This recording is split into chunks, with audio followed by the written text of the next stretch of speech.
Mi hijo mayor me susurró: «Nunca serás tan buena como papá», hasta que revelé la herencia secreta que lo dejó temblando. Las palabras se clavaron en mi pecho como vidrio roto, cortando cada fibra de amor maternal que había tejido durante 32 años. Hoy, yo voy a contarte algo que nunca pensé que contaría. Y si tú, por un segundo, sientes que esto parece familiar, solo pido que dejes un like y te suscribas. Va a ayudarme a continuar desahogándome. Me llamo Esperanza Morales, tengo 64 años, y vivo en una casa de 2 pisos en el centro histórico de Guadalajara, esa que heredé de mis padres, y que convertí en el hogar donde crié a mis 4 hijos. Roberto, el mayor de 32, Carmen, de 30, Diego, de 28, y mi pequeña Sofía, de 25. Una casa con paredes de adobe que han visto generaciones enteras crecer, con su patio central lleno de macetas de geranios y bugambilias que cuido cada mañana mientras el sol todavía está tibio. Esa tarde de domingo, como todas las tardes de domingo desde hace una década, había preparado la comida familiar. El aroma de mi mole poblano llenaba cada rincón de la cocina, mezclándose con el olor del arroz rojo y los frijoles de la olla que heredé de mi abuela. Mis manos, arrugadas pero aún firmes, habían estado trabajando desde las 6 de la mañana, moliendo chiles, dorando especias, cortando verduras con la paciencia de quien conoce cada secreto de una receta transmitida por generaciones. Roberto llegó primero, como siempre, con su esposa Patricia y mis 2 nietos. Alejandro, de 8 años, y Valeria, de 6. Patricia, una mujer delgada de mirada fría que trabaja como gerente en una empresa de seguros, nunca me saluda con cariño. Sus labios apenas se curvan en una sonrisa fingida cuando me ve, y sus ojos siempre parecen estar evaluando, calculando, juzgando cada detalle de mi casa como si fuera un tasador buscando defectos. Roberto se veía cansado, con esas ojeras que se le habían vuelto permanentes desde que ascendió a supervisor en la fábrica textil donde trabaja. Su camisa azul de vestir estaba impecable, pero pude notar cómo sus hombros cargaban un peso invisible. Aún recordaba cuando era un niño de ojos brillantes que corría por este mismo patio persiguiendo mariposas. Puse la mesa con el mantel bordado que hice durante las noches de desvelo cuando mis hijos eran pequeños. Cada puntada una oración silenciosa por su bienestar. Los platos de Talavera que compré en Puebla para ocasiones especiales brillaban bajo la luz del comedor. El agua de Jamaica estaba perfecta en la jarra de barro, fría y dulce como les gusta a mis nietos. Mientras servía el mole, Patricia comentó en voz baja, pero lo suficientemente alta para que yo escuchara: «No sé por qué siempre tienes que venir aquí todos los domingos, Roberto. Tu mamá cocina demasiado grasoso y los niños se enferman». Roberto murmuró algo que no alcancé a entender, pero no la contradijo. Mi corazón se encogió, pero seguí sirviendo como si no hubiera escuchado nada. Había aprendido a tragarse las palabras hirientes, a sonreír cuando me dolía, a mantener la paz familiar, aunque eso significara masticar mi propia dignidad. Alejandro, mi nieto mayor, me abrazó la cintura y me dijo: «Abuela, tu mole es el más rico del mundo». Esas palabras dulces de niño fueron como agua fresca en una herida. Le acaricié su cabello negro y rizado, tan parecido al de Roberto cuando tenía su edad. Después del postre, flan napolitano que había preparado desde el día anterior, Patricia se levantó para irse. Dijo que tenían compromisos importantes. Roberto se quedó unos minutos más, ayudándome a levantar la mesa en silencio. Yo lavaba los platos cuando se acercó por detrás. Su respiración estaba cerca de mi oído cuando susurró esas palabras que me partieron el alma. «Nunca serás tan buena como papá, mamá». Él sí sabía cómo manejar el dinero y cuidar a la familia de verdad. Me quedé inmóvil, con las manos sumergidas en el agua jabonosa, sintiendo cómo las lágrimas se me agolpaban en los ojos. El plato que sostenía se me resbaló de las manos y se rompió contra el fondo del fregadero con un sonido seco que resonó en mi pecho como un presagio. Mi esposo Fernando había muerto hace 3 años de un infarto. Había sido un buen hombre, trabajador, pero yo fui quien realmente mantuvo esta casa en pie durante 40 años de matrimonio. Yo fui quien se desvelaba cuando los niños tenían fiebre, quien vendía tamales en las fiestas del barrio para completar el gasto, quien lavaba y planchaba ropa ajena para pagar las colegiaturas cuando Fernando se quedaba sin trabajo. Pero ahora, de la boca de mi hijo mayor, todo mi sacrificio se reducía a esas palabras venenosas que me clavó como dagas en la espalda. Roberto se fue sin despedirse, dejándome sola en mi cocina con el eco de su desprecio. El agua del fregadero se había vuelto fría y gris, como el sentimiento que se instaló en mi pecho. Esa noche, mientras recogía los pedazos del plato roto, cada fragmento de loza parecía reflejar un pedazo de mi corazón. Me senté en mi mecedora de mimbre, la misma donde amamanté a mis 4 hijos, donde los consolé cuando lloraban, donde les leí cuentos antes de dormir. Las paredes de mi sala estaban llenas de fotografías. Primeras comuniones, graduaciones, bodas, bautizos, toda una vida dedicada a ellos. En el silencio de la noche, con solo el tic-tac del reloj de pared que mi madre me regaló cuando me casé, una certeza terrible se instaló en mi alma. Mi hijo ya no me respetaba. Y si Roberto pensaba así, ¿qué pensarían los otros? Lo que Roberto no sabía, lo que ninguno de mis hijos sabía, era que yo guardaba un secreto que cambiaría para siempre la forma en que me veían, un secreto que había mantenido durante 25 años. El lunes por la mañana, me desperté con el sabor amargo de las palabras de Roberto todavía pegado en la garganta. Mientras preparaba café en la estufa de gas que Fernando instaló hace 20 años, mis pensamientos viajaron a todos esos momentos que mis hijos parecían haber olvidado completamente. ¿Cómo podía Roberto decir que nunca fui tan buena como su padre, cuando yo fui quien vendió mis aretes de oro, los únicos que tenía, para comprarle los tenis Nike que tanto quería a los 15 años? Fernando había estado sin trabajo durante 6 meses, y Roberto lloraba porque todos sus compañeros del Colegio Cervantes tenían calzado de marca, y él se sentía humillado con sus zapatos del mercado. Recuerdo perfectamente esa tarde de marzo cuando fui a la casa de empeño de la calle Morelos. Don Esteban, el prestamista, pesó mis aretes mientras yo contenía las lágrimas. Eran los únicos que mi madre me había regalado para mi boda, con pequeños brillantes que parecían estrellas cuando les daba la luz. Los vendí por 800 pesos, exactamente lo que costaban esos malditos tenis. Cuando Roberto se los puse en sus manos, sus ojos se iluminaron como si yo le hubiera regalado el mundo entero. Me abrazó tan fuerte que pude sentir sus costillas contra mi pecho y me susurró al oído: «Eres la mejor mamá del universo.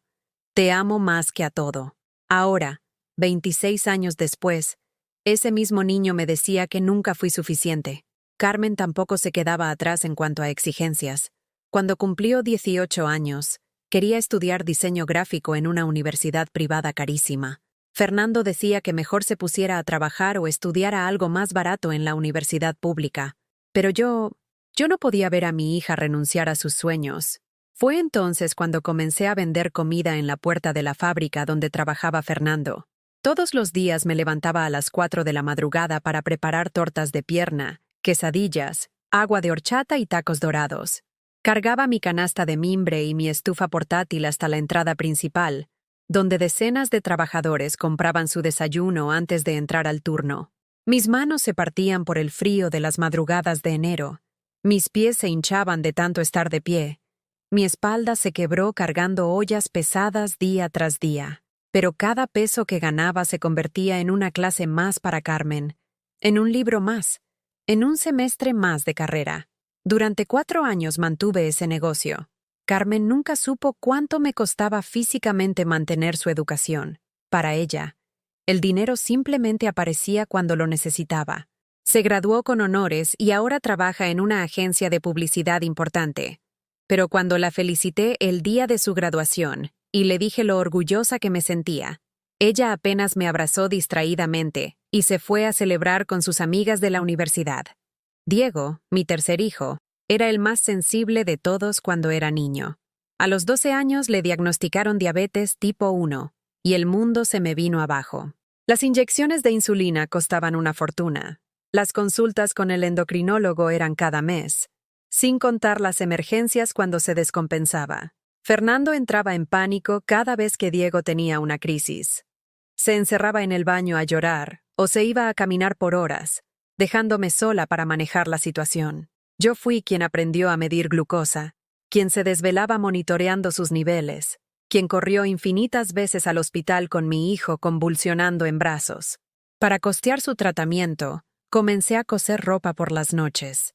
Doña Remedios, que tenía un puesto en el mercado San Juan de Dios, me encargaba vestidos para quinceañeras y trajes de primera comunión. Mis ojos se cansaban bordando lentejuelas bajo la luz amarillenta de mi lámpara de mesa. Mis dedos se llenaron de cicatrices de tanto pincharse con las agujas, pero necesitaba cada peso extra. Hubo noches enteras en las que no dormí nada, cuidando a Diego cuando tenía fiebre por sus descompensaciones y cosiendo hasta el amanecer para entregar pedidos urgentes. Mi máquina Singer, esa que mi suegra me regaló cuando me casé, se convirtió en mi salvación y mi condena. Diego mejoró, aprendió a controlarse, estudió veterinaria y ahora tiene su propia clínica. Pero cuando pasó por una crisis económica el año pasado y le presté 50,000 pesos de mis ahorros para que no perdiera su negocio, ni siquiera me dio las gracias. Solo dijo, «Luego te pago, ma», como si fuera lo más natural del mundo. Y Sofía, mi bebé, la consentida de la familia. Ella quería una quinceañera de princesa cuando cumplió 15 años. No una fiesta sencilla en casa, sino una celebración en el salón de eventos más exclusivo de Tlaquepaque, con vestido importado, mariachi y todo el espectáculo. Todas mis amigas van a tener fiestas increíbles, mamá. No puedo ser la única con una celebración corriente, me decía con lágrimas en los ojos, abrazada a mi cuello como cuando era pequeña. Fernando se opuso rotundamente. «Estás loca, Esperanza. Esa niña se tiene que conformar con lo que hay». Pero yo no podía ver a mi hija menor decepcionada. Era la última oportunidad de darle una quinceañera, algo que recordaría toda la vida. Fue entonces cuando tomé la decisión más arriesgada de mi existencia. Hipotequé la casa sin que Fernando lo supiera. Sí, firmé papeles a mis espaldas. Mentí al banco diciéndole que él estaba de acuerdo y conseguí un préstamo de 150,000 pesos. La fiesta de Sofía fue espectacular. 200 invitados, vals con chambelanes, mariachi los herederos de Jalisco, buffet con carnes importadas, torre de 3 pisos decorada con flores naturales. Sofía brilló esa noche como una verdadera princesa, y yo me sentí la madre más feliz del mundo viéndola tan radiante. Pero los siguientes 5 años fueron un infierno económico. Trabajé en 3 empleos diferentes para poder pagar las mensualidades del préstamo sin que Fernando se enterara. Limpiaba oficinas por las madrugadas, vendía productos de belleza casa por casa en las tardes, y seguía cosiendo por las noches. Mi cuerpo se desmoronaba, pero mi determinación era más fuerte. Fernando nunca supo la verdad. Se fue de este mundo creyendo que éramos una familia próspera, sin deudas importantes. ¿Y Sofía? Sofía ahora está casada con un arquitecto, vive en una residencia en Zapopan, y cuando la invito a comer los domingos, siempre tiene una excusa. «Ay, mamá, es que tenemos compromisos. Ya sabes cómo es esto de la vida social». Mientras removía el café con la cucharita de peltre que uso desde hace 30 años, me pregunté cuándo exactamente había comenzado a volverme invisible para mis propios hijos. ¿En qué momento mis sacrificios se convirtieron en obligaciones que daban por sentadas? Sonó el teléfono. Era Carmen. «Mamá, necesito que me cuides a los gemelos el sábado. Ricardo y yo vamos a ir a un evento de trabajo importante. Ya sabes que no confío en nadie más que en ti». No me preguntó si tenía planes. No me preguntó si me sentía bien. Simplemente asumió que estaría disponible, como siempre había estado toda la vida. «Claro, mi amor», respondí automáticamente, aunque en mi pecho se instaló un nudo de resentimiento que comenzaba a crecer como mala hierba. Después de colgar, me senté en mi silla favorita del comedor, esa de madera tallada que Fernando compró en Tonalá durante nuestro primer aniversario. En la pared frente a mí colgaban todos los diplomas de mis hijos, la carrera de Roberto, la licenciatura de Carmen, el título de veterinario de Diego, la preparatoria de Sofía. Cada uno representaba años de mi vida dedicados en cuerpo y alma a sus sueños. pero en ninguna de esas paredes había un solo reconocimiento a mi esfuerzo, ni una foto donde apareciera yo sola, orgullosa de algo que hubiera logrado por mí misma. Todo giraba en torno a ellos, como si yo fuera solo un satélite orbitando sus vidas brillantes. Por primera vez en 64 años de existencia, una pregunta peligrosa se instaló en mi mente como una astilla envenenada. ¿Qué habría sido de mi vida si hubiera vivido para mí, aunque fuera solo una vez? El sábado llegó puntual como siempre, y con él, Carmen tocando el timbre a las 7 de la mañana con sus gemelos de 4 años, Mateo y Santiago. Los niños entraron corriendo a mi sala, dejando sus mochilas y juguetes regados por toda la casa como si fuera un parque público. Carmen llevaba un vestido negro elegante que seguramente había costado más de lo que yo gasto en comida durante un mes. Sus tacones resonaban contra el piso de mosaico mientras revisaba su teléfono celular, ignorando completamente que sus hijos ya habían volcado mi florero de Talavera. «Mamá, cuídalos bien. Ya sabes que Mateo no puede comer dulces y Santiago necesita su medicina para el asma a las 2 en punto», me dijo sin levantar la vista de la pantalla. «Regresamos como a las 10 de la noche. Ah, y no los dejes ver televisión mucho tiempo, ¿sí?» No me preguntó si yo había desayunado. No me preguntó si me sentía bien para cuidar 2 niños hiperactivos durante 15 horas seguidas. Solo dejó sus instrucciones como si yo fuera una empleada doméstica contratada por horas. «Carmen», le dije suavemente mientras recogía los pedazos del florero, «¿podrías traerme algo para el almuerzo? Es que no tengo mucha comida para 4 personas». Mi hija me miró con esa expresión de fastidio que había perfeccionado desde la adolescencia. «Ay, mamá, siempre exagerando. En el refrigerador hay cosas. Haz algo con lo que tengas. Nosotros vamos tarde». Se fue sin siquiera despedirse de sus propios hijos, dejándome con 2 pequeños terremotos que no habían desayunado y que comenzaron a llorar en cuanto vieron que su mamá ya no estaba. Pasé el día entero corriendo detrás de Mateo y Santiago. Preparé huevos revueltos con tortillas, limpié 3 accidentes en el baño, los bañé después de que se embarraron de tierra en el patio, los consolé cuando se pelearon por un juguete, y los entretuve con cuentos hasta que se durmieron en el sofá de la sala. A las 10:30 de la noche, Carmen regresó oliendo a perfume caro y con la sonrisa satisfecha de quien había pasado un día maravilloso.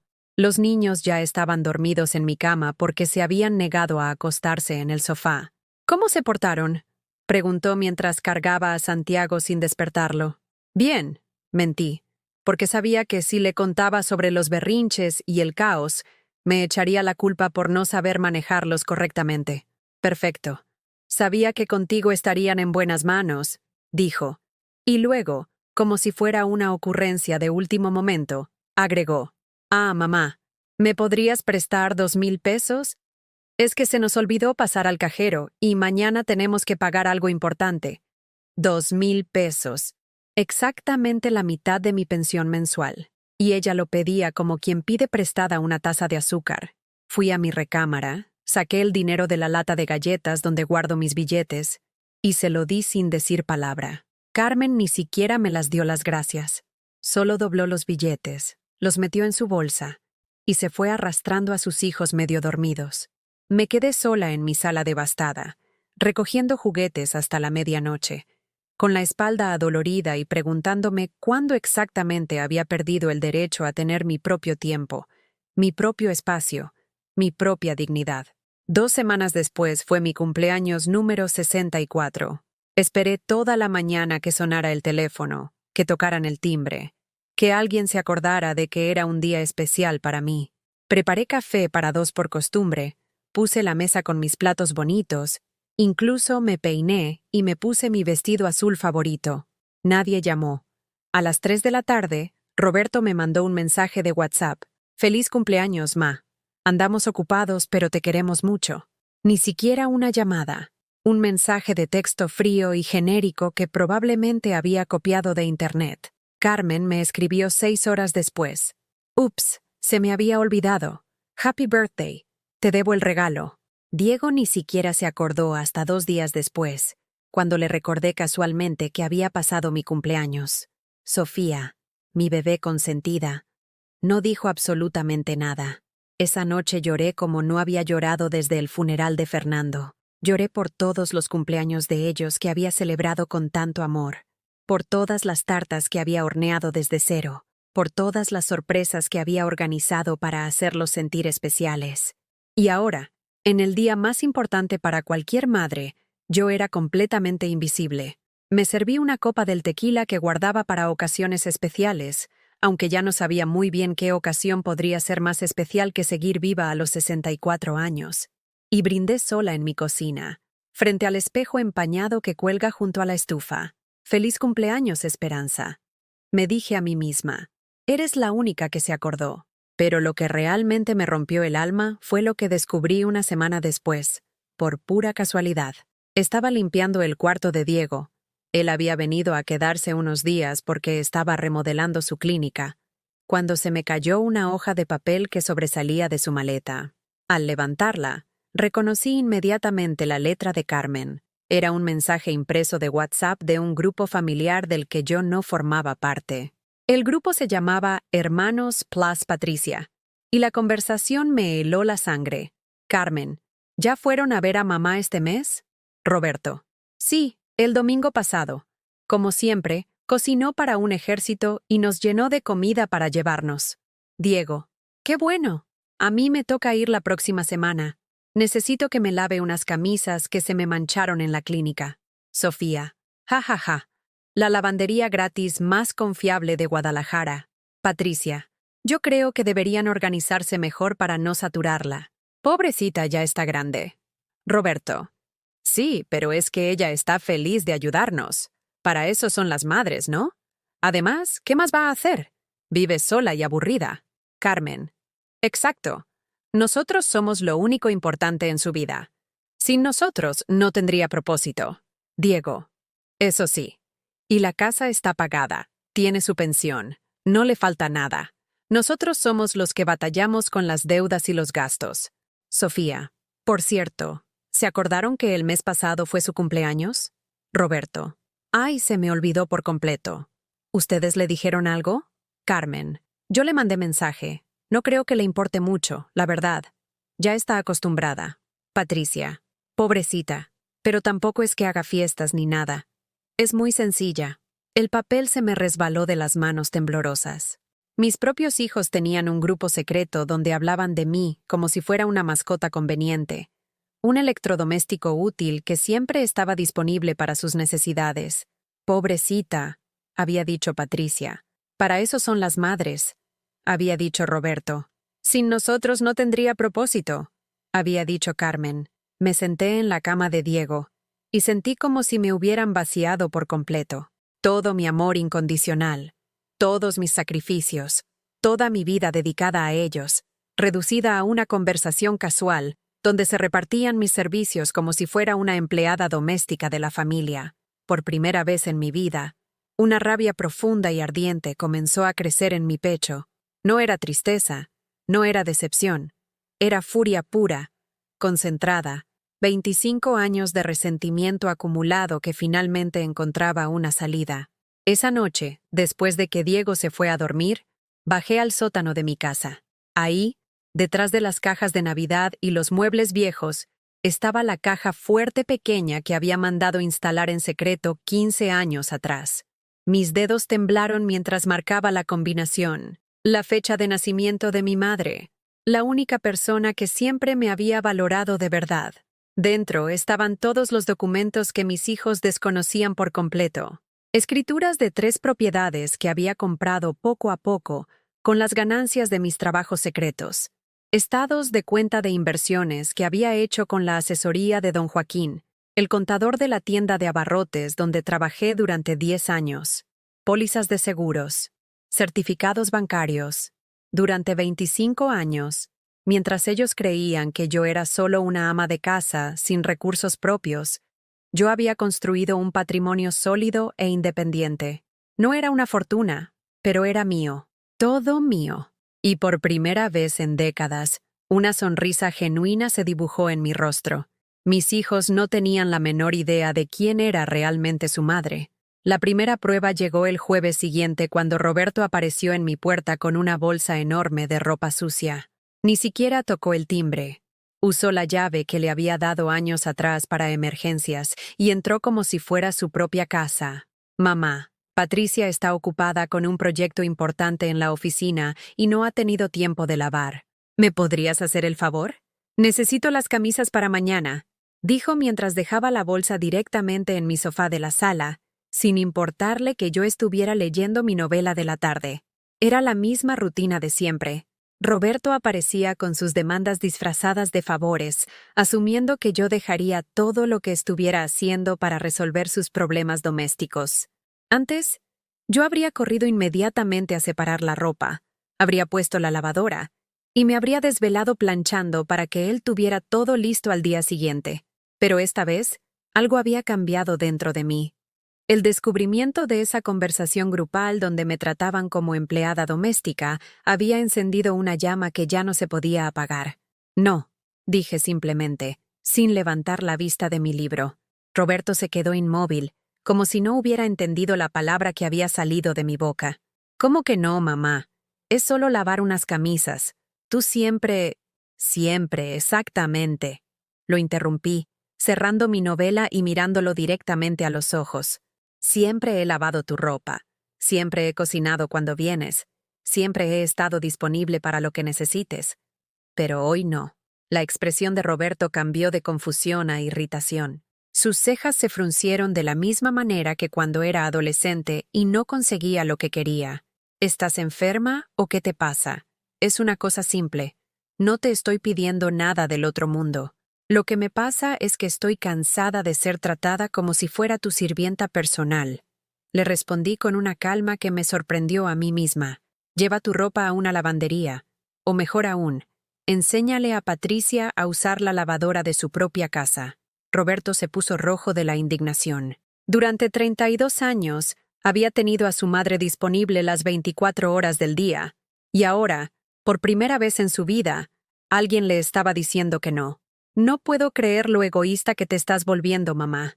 Papá nunca hubiera permitido que le hablaras así a tu hijo. Esa mención a Fernando fue la gota que derramó el vaso. Mi difunto esposo, que había sido un buen hombre pero que también había dado por sentado mis servicios durante 40 años de matrimonio. Tu padre está muerto, Roberto, y cuando estaba vivo, tampoco lavaba su propia ropa. Pero eso no significa que yo tenga que seguir siendo la lavandera de toda la familia para el resto de mi vida. Mi hijo mayor recogió su bolsa con movimientos bruscos, claramente furioso por no haber conseguido lo que venía buscando. No sé qué te está pasando últimamente, pero más te vale que se te quite pronto esta actitud. Somos tu familia, mamá. No deberías tratarnos así. Se fue azotando la puerta, pero no antes de gritarme desde la entrada. Ya verás cuando necesites algo de nosotros. Me quedé sentada en mi sofá, con el corazón latiendo acelerado pero con una sensación extraña de liberación. Por primera vez en décadas, había puesto mis propios límites por encima de las expectativas de mis hijos. El viernes por la noche, Carmen llamó histérica por teléfono. «Mamá, ¿qué le hiciste a Roberto? Está furioso contigo. Dice que te negaste a lavarle la ropa y que le contestaste de muy mala manera. Le dije que no podía lavarle la ropa esta semana», expliqué con paciencia, aunque por dentro comenzaba a hervir de coraje. «Es la verdad. ¿Pero por qué? ¿Qué tienes que hacer que sea más importante que ayudar a tu hijo? Mamá, Roberto está muy ocupado con el trabajo y Patricia también. Necesitan apoyo familiar». La lógica retorcida de Carmen me dejó sin palabras. Según su razonamiento, yo no tenía derecho a tener mi propio tiempo o mis propias prioridades. Mi única función en la vida era estar disponible para resolver los problemas domésticos de mis hijos adultos. Carmen, Roberto tiene 32 años. Está casado. Tiene su propia casa, su propio trabajo, su propio dinero. Es perfectamente capaz de resolver sus necesidades de lavandería sin involucrar a su madre. Ay, mamá, no seas tan dura. Nosotros somos tus hijos.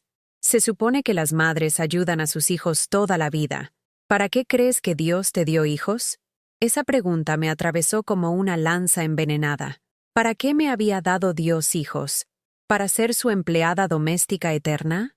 ¿Para sacrificar cada aspecto de mi identidad personal en el altar de su comodidad? Se supone que los hijos crecen y se vuelven independientes, Carmen. No que mantengan a su madre como sirvienta de por vida. No puedo creer lo egoísta que te estás volviendo. Antes eras tan generosa, tan amorosa. Ahora pareces otra persona. ¿Qué te está pasando? Antes de que pudiera responder, Carmen colgó el teléfono. El sábado por la mañana, Diego apareció en mi puerta con su expresión más manipuladora. Esa sonrisa forzada que usaba desde niño cuando quería conseguir algo. Hola, mamá hermosa, ¿cómo has estado? Te ves muy bien hoy. Conocía perfectamente esa táctica. Primero los halagos falsos, luego la petición real. ¿Qué necesitas, Diego? Le pregunté directamente. Su sonrisa se desinfló un poco ante mi falta de entusiasmo por sus cumplidos superficiales. Bueno, es que tengo una situación complicada en la clínica. Necesito comprar un equipo nuevo muy caro y los del banco me piden un aval. Como la casa está a tu nombre, ahí estaba. Lo que realmente había venido a buscar. No había venido a visitarme porque me extrañara o porque le importara mi bienestar. Había venido porque necesitaba que yo arriesgara mi patrimonio para resolver sus problemas financieros. No, le dije con la misma firmeza que había usado con Roberto. Diego parpadeó varias veces, como si no hubiera escuchado correctamente. ¿No qué, mamá? No voy a poner mi casa como aval para tu préstamo. Pero, mamá, es para mi negocio. Es una inversión segura. En 2 años te devuelvo todo. Diego, hace 1 año te presté 50,000 pesos para salvar tu clínica. Hasta ahora no me has pagado ni un peso. Mi hijo se puso incómodo, rascándose la cabeza con esa expresión que ponía cuando lo confrontaba con sus irresponsabilidades. Es que ha sido un año difícil, ma. Pero este préstamo nuevo me va a permitir crecer el negocio y entonces sí voy a poder pagarte. No, Diego. Mi casa no está disponible como garantía para tus deudas. La máscara de hijo cariñoso se le cayó completamente. Sus ojos se endurecieron y su voz adquirió un tono frío que no le había escuchado nunca. No puedo creer lo tacaña que te has vuelto, mamá. Papá siempre decía que la familia se apoya en las buenas y en las malas. Pero tú ya no quieres ser parte de esta familia. Se fue sin despedirse, dejándome con sus palabras clavadas como dagas en el pecho. Esa tarde, mientras regaba mis plantas en el patio, llegó mi salvación en forma de mi nieta Paloma, la hija de Carmen. A sus 16 años, Paloma tenía esa belleza natural y esa personalidad dulce que me recordaba a Carmen cuando era joven, antes de que el matrimonio y las responsabilidades la volvieran amarga. Abuela, ¿puedo quedarme contigo esta noche? Mis papás están peleando otra vez y no quiero estar ahí.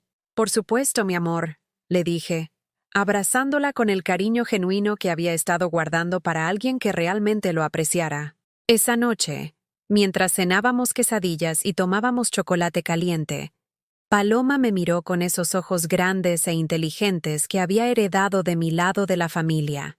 Abuela, mi mamá dice que estás muy cambiada últimamente, que ya no quieres ayudar a la familia. ¿Tú qué opinas, Paloma? Mi nieta me estudió cuidadosamente, como si estuviera evaluando mi alma a través de mis ojos. Yo opino que está bien que digas que no de vez en cuando. Mi mamá y mis tíos a veces te piden cosas como si fueras su empleada. Y eso no está bien, abuela.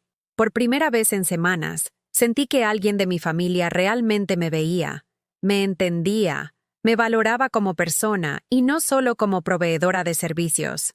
Gracias, mi amor. Eso significa mucho para mí. De nada, abuela.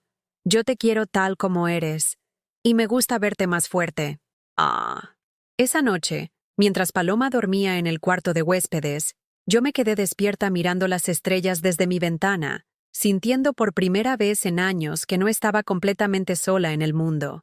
El lunes por la mañana me desperté con una sensación extraña en el pecho. Por primera vez en décadas, no tenía ninguna obligación familiar programada. No había ropa que lavar para Roberto. No tenía que cuidar nietos para Carmen. No había comida que preparar para visitas inesperadas. Mi agenda estaba completamente vacía. Y en lugar de angustiarme, me sentí libre. Preparé café solo para mí. Una taza pequeña en lugar de la cafetera completa que siempre hacía por costumbre. Me senté en mi mecedora del patio, viendo cómo el sol de la mañana iluminaba mis geranios rojos. Y por primera vez en años, Simplemente existí sin servir a nadie más. Fue entonces cuando tomé la decisión más importante de mi vida. Llamé al banco donde tenía mis inversiones secretas y pedí una cita con el licenciado Herrera, el asesor financiero que había manejado mis ahorros durante los últimos 15 años. Él era un hombre mayor, de esos que todavía trataban a las señoras con respeto genuino, y nunca había cuestionado mi insistencia en mantener absoluta discreción sobre mis cuentas. Señora Morales, qué gusto verla. ¿En qué puedo ayudarla hoy? Quiero vender una de mis propiedades, le dije sin rodeos. La casa que está en Tlaquepaque, la que compré hace 8 años. El licenciado Herrera consultó sus archivos y asintió. Perfecta decisión, señora. Esa zona se ha revalorizado muchísimo. Podríamos conseguir fácilmente 1.200.000 pesos por esa propiedad. 1.200.000 pesos. Suficiente dinero para cambiar mi vida completamente, para hacer lo que había estado soñando en secreto durante años, pero nunca me había atrevido a considerar seriamente. ¿Cuánto tardaría el proceso de venta? Con los contactos que tengo, máximo 2 meses. Hay mucha demanda en esa zona. Perfecto. Inicié el proceso inmediatamente. Esa tarde fui al centro de Guadalajara, a una agencia de viajes que había visto durante años, pero donde nunca había entrado. La señorita que me atendió era joven y entusiasta, con esa energía contagiosa de quien ama su trabajo. ¿En qué puedo ayudarla, señora? Quiero conocer Europa, le dije, y al pronunciar esas palabras sentí como si estuviera diciendo un hechizo mágico que transformaría mi realidad. Durante 2 horas, revisamos folletos, mapas, itinerarios, París, Roma, Barcelona, Londres, ciudades que había visto toda mi vida en películas y revistas, lugares que siempre había considerado imposibles para una mujer como yo, pero ahí estaban, al alcance de mis dedos, esperándome. Para una primera visita a Europa, le recomendaría un tour de 3 semanas, España, Francia, Italia. Los grupos son pequeños, las guías hablan español, y los hoteles son de buena calidad. 3 semanas. 21 días fuera de Guadalajara, fuera de mi rutina, fuera del alcance de mis hijos y sus demandas infinitas. ¿Cuánto cuesta? 85.000 pesos, todo incluido. Vuelos, hoteles, desayunos, transporte, guías. 85.000 pesos. Menos de lo que había gastado en la quinceañera de Sofía. Menos de lo que había perdido prestándole dinero a Diego. Pero esta vez, cada peso sería para mí. Apárteme un lugar para el tour que sale en marzo, le dije, sacando mi tarjeta de débito con manos que ya no temblaban. Al salir de la agencia, caminé por las calles del centro histórico como si fuera una turista en mi propia ciudad. Me detuve en el Palacio de Gobierno, admiré la catedral, me senté en una banca de la Plaza de Armas a ver pasar a la gente, familias con niños, parejas jóvenes, señoras mayores como yo, pero que caminaban con propósito y dignidad. Por primera vez en mi vida adulta, yo también tenía un propósito que no giraba alrededor de las necesidades de otras personas. Esa noche llamé a Paloma. Abuela, ¿cómo estás? Muy bien, mi amor. De hecho, te llamo para contarte algo importante. Me voy de viaje a Europa en marzo. Hubo un silencio del otro lado de la línea. Luego un grito de emoción. ¿Abuela? ¿En serio? ¡Qué increíble! Siempre dijiste que querías conocer París. Era cierto. Durante años, en conversaciones casuales, había mencionado mi sueño de ver la Torre Eiffel, de caminar por el Louvre, de tomar café en un bistró parisino, pero siempre lo había dicho como quien habla de fantasías imposibles, como quien menciona ganar la lotería o vivir para siempre.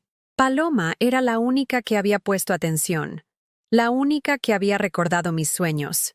¿Ya saben mis tíos y mi mamá? Todavía no. Tú eres la primera persona a quien se lo digo. Ay, abuela, van a volverse locos. Especialmente mi mamá.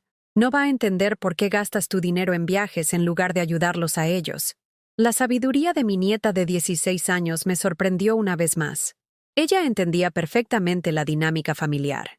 Podía predecir las reacciones de sus padres y tíos con precisión quirúrgica.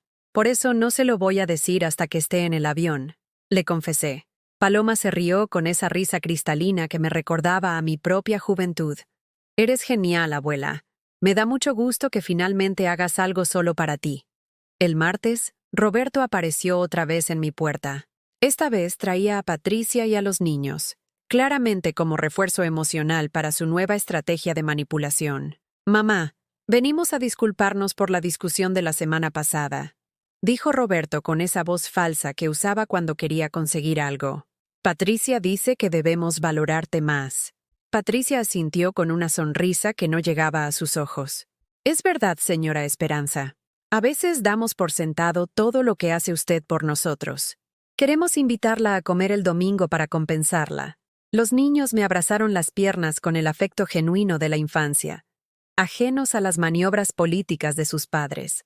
Alejandro me mostró un dibujo que había hecho en la escuela.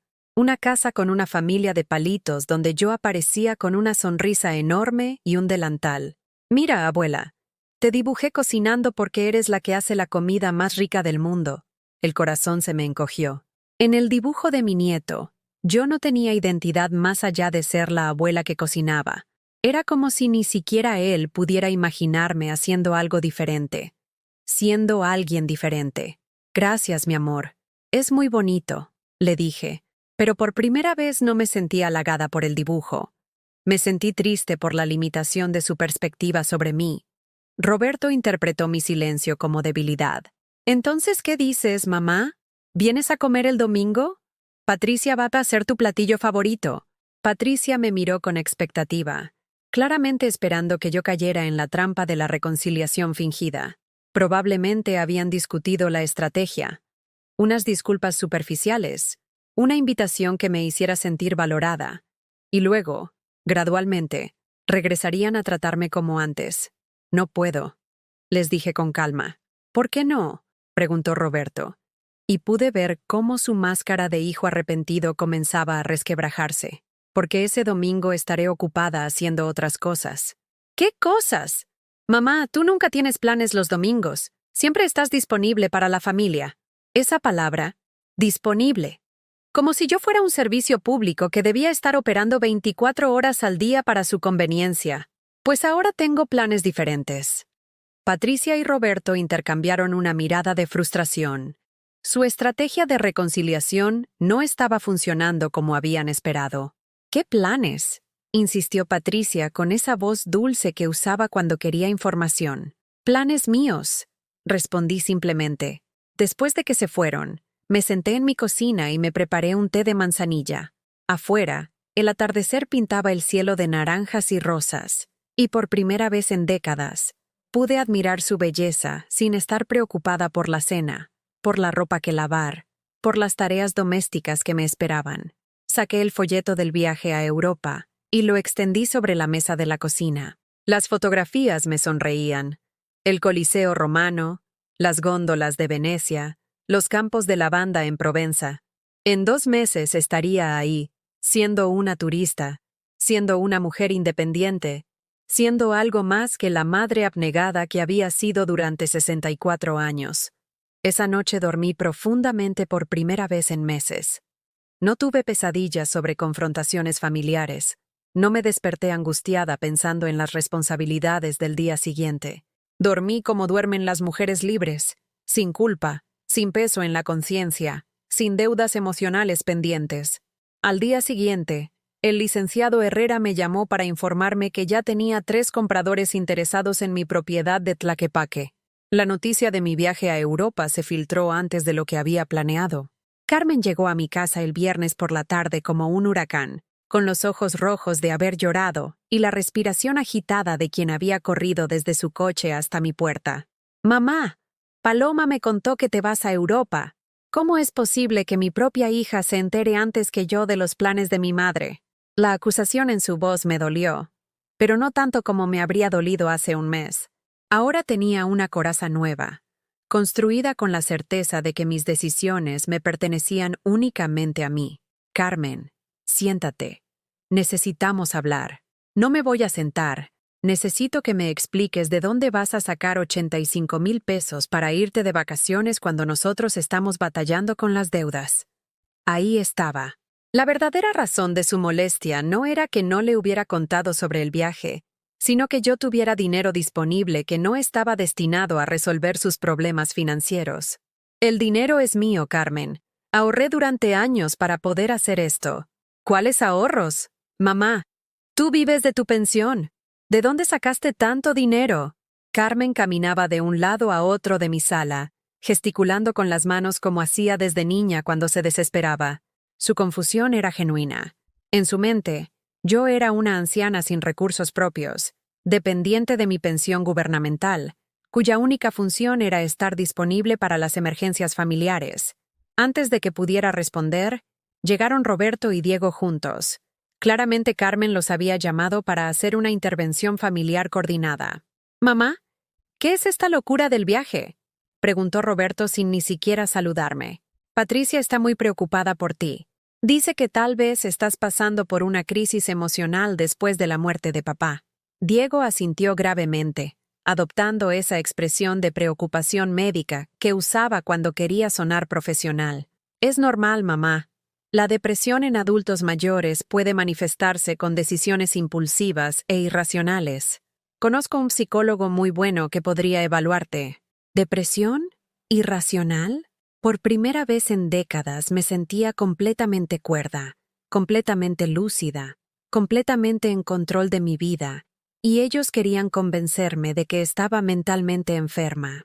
«No estoy deprimida ni loca», les dije con una calma que me sorprendió. «Estoy tomando decisiones sobre mi propia vida por primera vez en 60 años». Los tres intercambiaron miradas de preocupación, como padres que evalúan la conducta problemática de un hijo rebelde. «Pero mamá», dijo Carmen sentándose finalmente en mi sofá, «nosotros te necesitamos aquí. ¿Qué vamos a hacer si tienes una emergencia y estás del otro lado del mundo? ¿Qué va a pasar si nosotros necesitamos tu ayuda?» Ahí estaba la verdad desnuda. No estaban preocupados por mi bienestar o mi seguridad. Estaban preocupados por perder acceso a sus servicios gratuitos, la niñera disponible, la cocinera de emergencia, la prestamista familiar, la solucionadora de problemas domésticos. Van a tener que resolverlo sin mí, como hacen los adultos normales. Roberto se puso rojo de la indignación. «No puedes irte así nada más. ¿Y si los niños te necesitan? ¿Y si alguno de nosotros tiene una crisis? Roberto, tienes 32 años. Carmen tiene 30. Diego tiene 28. Sofía tiene 25. Ya no son niños que necesiten que su mamá resuelva todo por ustedes». «Pero así ha sido siempre en esta familia», protestó Diego. «Papá siempre decía que la familia se mantiene unida ayudándose mutuamente». «Sí», respondí, y por primera vez en mi vida pronuncié estas palabras en voz alta. «Pero ayudarse mutuamente significa que todos dan y todos reciben. En esta familia, solo yo he dado durante 40 años, y solo ustedes han recibido». El silencio que siguió fue tan denso que podía cortarse con cuchillo. Mis tres hijos mayores me miraban como si hubiera blasfemado, como si hubiera dicho algo tan terrible que rompiera las leyes fundamentales del universo.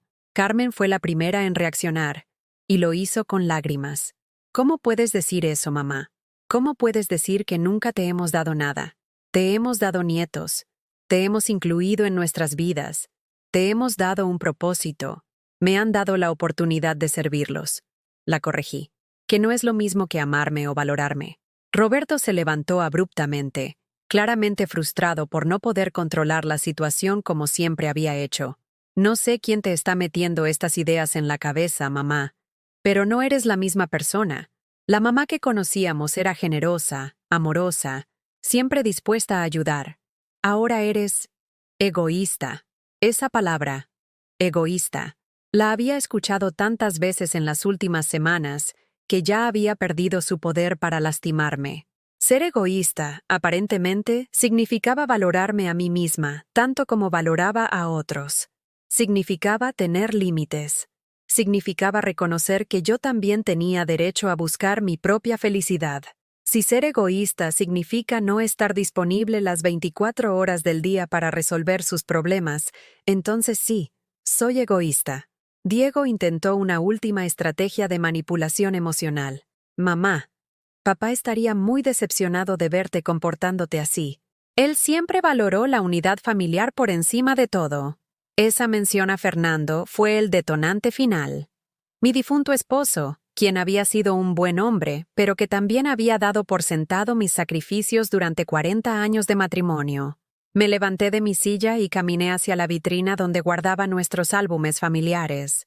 Saqué uno de los más antiguos y lo abrí en la página que había marcado mentalmente hacía semanas. Era una fotografía de nuestra boda, hace 43 años. Yo tenía 21 años. Llevaba el vestido blanco que había costado el salario completo de mi padre, y sonreía con esa felicidad radiante de quien cree que el amor verdadero puede conquistar cualquier obstáculo. ¿Ven a esta mujer?, les pregunté, señalando mi imagen joven. Ella tenía sueños, tenía ambiciones. Quería ser maestra, quería viajar, quería escribir cuentos para niños. Pero ustedes nunca la conocieron porque yo la enterré el día que nació Roberto, y desde entonces he vivido únicamente para ser su madre. Arranqué la fotografía del álbum con un movimiento decidido que me sorprendió a mí misma. Durante 43 años, esta mujer ha estado muerta. Pero ya no. Se acabó. Rompí la fotografía por la mitad, separando mi imagen de la de Fernando, y dejé caer su mitad al suelo. Mis hijos me miraban horrorizados, como si hubiera cometido un sacrilegio. «¡Mamá! ¡Estás destruyendo los recuerdos de papá!», gritó Carmen. «Estoy liberando los míos», le respondí. Roberto se agachó a recoger los pedazos de la fotografía, como si pudiera repararla y con ella restaurar el orden familiar que se estaba desmoronando ante sus ojos. «No puedes hacer esto», murmuró. «No puedes destruir nuestra familia así. No estoy destruyendo nada. Estoy construyendo una nueva relación conmigo misma. Y si ustedes quieren seguir siendo parte de mi vida, tendrán que aprender a respetarme como persona independiente, no como su empleada doméstica». Me dirigí hacia mi recámara, pero antes de salir de la sala, me volví para darles mi ultimátum final. Mi viaje sale en 6 semanas. Cuando regrese, las cosas van a ser diferentes entre nosotros. Ustedes pueden decidir si quieren una madre que los respete lo suficiente como para exigir respeto a cambio, o pueden seguir buscando una sirvienta en algún otro lado. Los dejé ahí, sentados en mi sala, rodeados de los fragmentos de la fotografía que había simbolizado 40 años de mi vida sacrificada. Esa noche, mientras empacaba mis primeras pertenencias para el viaje, sonó el teléfono. Era Sofía, mi hija menor, la única que no había estado presente durante la confrontación. «Mamá, ¿es verdad que te vas a Europa y que tuviste una pelea horrible con mis hermanos?» «Es verdad que me voy a Europa. En cuanto a la pelea, digamos que finalmente hablamos con honestidad total». Hubo una pausa larga antes de que Sofía hablara otra vez. «Mamá, yo nunca me di cuenta de que te sentías así. Pensé que eras feliz cuidándonos a todos». Por primera vez en semanas, escuché algo parecido a la comprensión en la voz de uno de mis hijos. «Sofía, ser madre fue lo más importante de mi vida, pero no puede ser lo único. Yo también necesito existir como persona individual. ¿Puedo verte antes de que te vayas? Sin los demás. Solo tú y yo. Por supuesto, mi amor». Después de colgar, me senté frente a mi espejo y me miré realmente por primera vez en años. Vi arrugas que habían aparecido sin que me diera cuenta, canas que había estado cubriendo por costumbre más que por vanidad, y ojos que habían perdido el brillo pero que ahora comenzaban a recuperarlo. «Hola, Esperanza», me dije a mi reflejo. «Mucho gusto conocerte finalmente». Las semanas siguientes a la confrontación familiar fueron las más silenciosas de mi vida adulta, pero también las más pacíficas. Roberto no volvió a aparecer con bolsas de ropa sucia. Carmen no me llamó para pedirme que cuidara a los gemelos. Diego desapareció completamente, claramente molesto por mi negativa a avalar su préstamo. La casa se sentía extrañamente vacía, pero por primera vez esa vacuidad no se traducía en soledad, sino en libertad. Aproveché ese silencio para hacer cosas que había postergado durante décadas. Comencé levantándome a las 8 de la mañana en lugar de las 6, simplemente porque podía. Desayunaba despacio, saboreando mi café mientras leía el periódico completo. No solo las noticias rápidas antes de correr a preparar el desayuno para otros. Una mañana me di cuenta de que no recordaba cuál era mi color favorito. Había pasado tantos años eligiendo colores que les gustaran a Fernando, a los niños, a las nueras, que había perdido mi propia preferencia estética. Fui al centro comercial Plaza del Sol y me compré ropa que nunca antes me había atrevido a usar. Una blusa color turquesa que hacía resaltar mis ojos, una falda de flores que me hacía sentir femenina, zapatos cómodos pero elegantes que no estuvieran diseñados únicamente para limpiar casas. En la tienda de cosméticos, una joven muy amable me enseñó a maquillarme de manera moderna. No el maquillaje pesado que había usado en mi juventud, sino algo sutil que realzara mis facciones sin esconderlas. Cuando me vi en el espejo del probador, no reconocí a la mujer que me miraba de vuelta. Se veía viva. «Se ve hermosa, señora», me dijo la vendedora con sinceridad. «Tiene unos ojos preciosos». Hacía años que nadie me decía que era hermosa. Los cumplidos familiares siempre giraban en torno a mi utilidad. «Qué rica cocinas. Qué bien planchas. Qué buena eres con los niños». Nunca sobre mi apariencia, mi personalidad, mi valor como mujer individual. La semana siguiente me inscribí en clases de baile en el Centro Cultural Cabañas. Habían abierto un grupo para adultos mayores, que se reunía los martes y jueves por la tarde. El instructor era un hombre de mi edad llamado Patricio, viudo también, que había decidido cumplir su sueño de enseñar baile después de jubilarse de su trabajo en el gobierno. La primera clase fue humillante. Mis piernas, acostumbradas únicamente a caminar de la cocina al mercado y de regreso, no recordaban cómo moverse al ritmo de la música. Mis caderas estaban rígidas por años de cargar nietos, ollas pesadas, bolsas del mandado. Pero Patricio fue paciente, y las otras señoras del grupo me recibieron con la camaradería de quienes habían tomado decisiones similares de reinventarse en la tercera edad. «Lo importante no es hacerlo perfecto», me dijo doña Carmela, una mujer de 70 años que se movía como si tuviera 30. «Lo importante es recordar que nuestros cuerpos pueden sentir placer, no solo cansancio». Después de 3 clases, algo comenzó a cambiar en mi postura. Caminaba más erguida, movía los brazos con más gracia. Incluso mi forma de sentarme se había vuelto más elegante. Era como si mi cuerpo estuviera recordando que había sido diseñado para algo más que el servicio doméstico. Una tarde, mientras practicaba pasos de vals en mi sala, sonó el timbre. Era Sofía, llevando flores y una expresión nerviosa que no le había visto desde la adolescencia. «Hola, mamá. ¿Puedo pasar?» «Por supuesto, mi amor». Sofía se quedó parada en la entrada de mi sala, observando los cambios que había hecho en la decoración. Había quitado algunas fotografías familiares y puesto cuadros que me gustaban a mí. Paisajes de Oaxaca, naturalezas muertas con flores brillantes, una reproducción de Frida Kahlo que había comprado en el mercado de Tlaquepaque.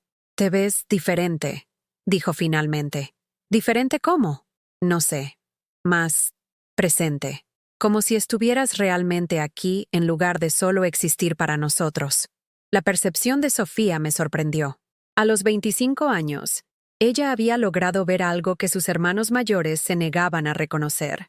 Nos sentamos a tomar café en mi nueva vajilla, una de porcelana blanca con flores azules que había comprado simplemente porque me gustaba, sin pensar en si sería práctica para las reuniones familiares.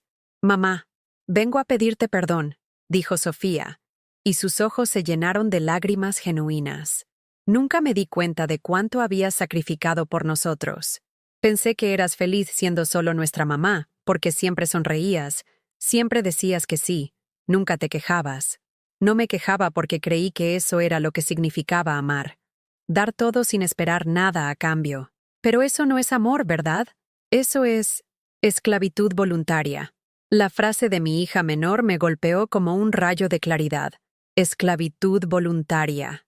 Había encontrado las palabras exactas para describir los últimos 40 años de mi vida. «Tienes razón», admití. Y me tomó 64 años darme cuenta. Sofía me tomó las manos a través de la mesa. «¿Puedes enseñarme a no cometer los mismos errores? Alejandro y yo estamos pensando en tener hijos pronto, y no quiero perderte a mí misma como tú te perdiste». Por primera vez en meses, sentí que mi experiencia servía para algo constructivo, no para resolver problemas ajenos, sino para guiar a alguien hacia una vida más equilibrada. El secreto está en no olvidar nunca que eres una persona completa, con o sin hijos. Los hijos deben agregar felicidad a tu vida, no reemplazarla completamente. Pasamos la tarde entera conversando de mujer a mujer, no de madre a hija. Sofía me contó sobre sus miedos al matrimonio, sus ambiciones profesionales, sus dudas sobre la maternidad. Yo le hablé sobre mis sueños abandonados, sobre la importancia de mantener frialdades propias, sobre la necesidad de guardar tiempo y energía para una misma. Cuando se fue, me abrazó de una manera diferente. No el abrazo rápido y distraído de una hija que cumple con el ritual familiar, sino el abrazo profundo de una mujer que reconoce y respeta a otra mujer. 2 semanas antes de mi viaje, el licenciado Herrera me llamó con noticias excelentes. La casa de Tlaquepaque se había vendido por un precio incluso mejor del esperado, 1.400.000 pesos. Más dinero del que había tenido nunca en mi vida. Esa tarde fui al banco y, por primera vez en mi existencia, abrí una cuenta de ahorros que tenía una sola titular. Yo. No había nombres adicionales. No había beneficiarios automáticos. No había nadie más con acceso a esos fondos. Era completamente, absolutamente mío. Con parte del dinero pagué mi viaje a Europa y aparté fondos para gastos. Con otra parte decidí hacer algo que había soñado durante años, pero que siempre había considerado un lujo impensable: remodelar mi casa exactamente como yo quería. Contraté a un arquitecto joven que respetó mis ideas sin condescendencia. Quería una cocina más pequeña y funcional, no la cocina industrial donde había cocinado para multitudes durante décadas. Quería convertir uno de los cuartos en un estudio donde pudiera leer, escribir, coser por placer en lugar de necesidad. Quería un jardín con plantas que me gustaran a mí, no necesariamente las más prácticas o resistentes. La noche anterior a mi partida hacia Europa, me senté en mi patio renovado, rodeada de macetas con orquídeas y jazmines que había elegido por su belleza, no por su utilidad. El aire olía a flores en lugar de detergente. Mis manos, sin anillos de matrimonio por primera vez en 40 años, sostenían una copa de vino tinto que había comprado simplemente porque me gustó la etiqueta. Paloma llegó para despedirse, trayendo un regalo que me emocionó hasta las lágrimas. Un diario de viaje con tapas de cuero y páginas en blanco, para que escribas todo lo que veas y sientas, abuela. Y también para que no olvides quién eres ahora. ¿Quién soy ahora?, le pregunté, genuinamente curiosa por su perspectiva. Eres Esperanza Morales, no la mamá de Roberto, o la abuela de Alejandro, o la viuda de Fernando. Solo Esperanza. Una mujer completa e interesante que se está conociendo a sí misma por primera vez. Esa noche, escribí mi primera entrada en el diario. Mañana cumplí mi sueño de conocer Europa, pero el verdadero viaje ya comenzó hace 2 meses cuando decidí conocerme a mí misma. Durante 64 años viví para otros. Ahora, finalmente, voy a vivir para mí. No sé qué voy a encontrar allá afuera, pero sé que ya encontré lo más importante: mi propia voz, mi propia voluntad, mi propio valor. Si alguien me hubiera dicho hace 1 año que estaría escribiendo esto, no lo habría creído. Pero aquí estoy, libre, digna, completa, y apenas estoy empezando. 6 meses después de regresar de Europa, me despierto cada mañana en mi cama renovada, entre sábanas de algodón egipcio que compré porque me gustó su suavidad, no porque fueran las más baratas o las más duraderas. El sol entra por las cortinas nuevas que elegí en color marfil, porque complementan perfectamente las paredes que pinté de un rosa pálido que me recuerda a los amaneceres que vi en Toscana. Mi casa ya no parece un museo dedicado a una familia que me tomaba por garantizada. Ahora es el refugio de una mujer que aprendió a valorarse a sí misma. Las fotografías familiares siguen ahí, pero compartiendo espacio con imágenes de mis viajes, yo frente a la Torre Eiffel, sonriendo genuinamente por primera vez en décadas, yo en las góndolas de Venecia, con el cabello al viento y los ojos brillantes de aventura, yo en el Museo del Louvre, contemplando la Mona Lisa con la misma admiración que ella había despertado en millones de visitantes durante siglos. Esta mañana, mientras tomo mi café en la taza de porcelana francesa que compré en Montmartre, Reviso mi agenda de la semana. Los martes y jueves tengo clases de baile con Patricio, donde ya domino el vals y estoy aprendiendo tango. Los miércoles doy clases de repostería a un grupo de jóvenes madres en el centro comunitario, enseñándoles las recetas que perfeccioné durante décadas, pero ahora comparto por placer, no por obligación. Los viernes por la tarde me reúno con mi club de lectura, 8 mujeres de mi edad que decidieron que nunca era demasiado tarde para alimentar su curiosidad intelectual. Actualmente estamos leyendo 100 años de soledad y descubriendo que García Márquez entendía perfectamente la complejidad de las relaciones familiares latinoamericanas. Los sábados son mi día de libertad absoluta. A veces voy sola al cine, algo que jamás había hecho en mi vida adulta. A veces visito museos o galerías de arte. A veces simplemente camino por el centro histórico de Guadalajara, redescubriendo mi ciudad natal desde la perspectiva de una mujer independiente en lugar de una madre agobiada corriendo de una obligación familiar a otra. Los domingos son especiales ahora. Sofía viene a almorzar conmigo cada 15 días, pero nuestra relación ha cambiado completamente. Ya no llega esperando que yo haya cocinado para un ejército. Ahora cocinamos juntas. O a veces ella trae comida, o salimos a un restaurante que ninguna de las dos había probado antes. Conversamos de libros, de viajes, de sus planes profesionales, de mis nuevos pasatiempos. Es la relación que siempre quise tener con mis hijos, basada en afecto mutuo, no en necesidad unilateral. Paloma, mi nieta guerrera, viene casi todos los sábados. Está estudiando psicología en la universidad y dice que mi transformación es su caso de estudio favorito sobre empoderamiento femenino tardío. A los 17 años, tiene una sabiduría emocional que a mí me tomó 64 años desarrollar.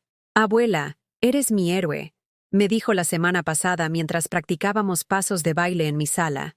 Me demostraste que nunca es demasiado tarde para elegir la felicidad propia.